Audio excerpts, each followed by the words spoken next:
Good evening. It could be time for painful cuts to fix the state's budget. Lawmakers on the powerful Legislative Finance Committee today propose cutting the salaries of all state workers and public school teachers.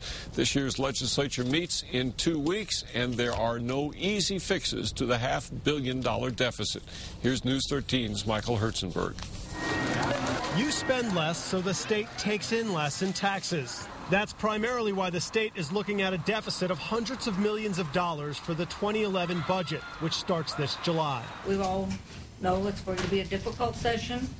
We are lacking funding of some of our programs that we've had in the past. Republicans and Democrats, representatives and senators make up the Legislative Finance Committee.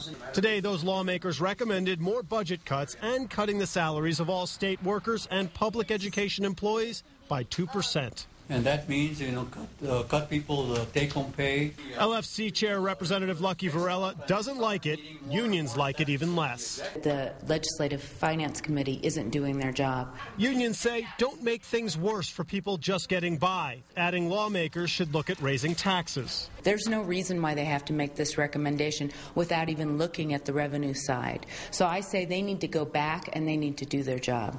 Tax increases are on the table because even with those salary cuts, the LFC's proposed budget has a $200 million shortfall. Members presented the budget plan to Governor Bill Richardson today. I'm optimistic to see what he says tomorrow, see if it differs from what he said today. Richardson said he wants to work with lawmakers on tax increases, but wants a trigger to end them when the economy recovers. Taxation and Revenue Secretary Rick Homans talked about raising gross receipts taxes by 1/4 cent. That would raise $120 million a year. Homans explained reinstating the tax on groceries is controversial, but did say hiking taxes on just soda and candy is an option.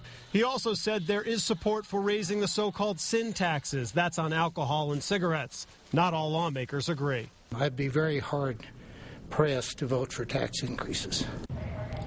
The LFC also recommends cutting almost 1,000 mostly vacant state positions, while Richardson also talked today about delaying increases in state contributions to the Educators Pension Fund, as well as public employee retirement health care. Back to you. Okay, Michael, a little bit of perspective here. The LFC's proposed $5.3 billion budget for next year is about $600 million less than last year, but it is still 35% more than when Bill Richardson took office in 2003. Today's KRQE.com question asked if you would support a temporary tax hike to help balance the state budget. 80% said no.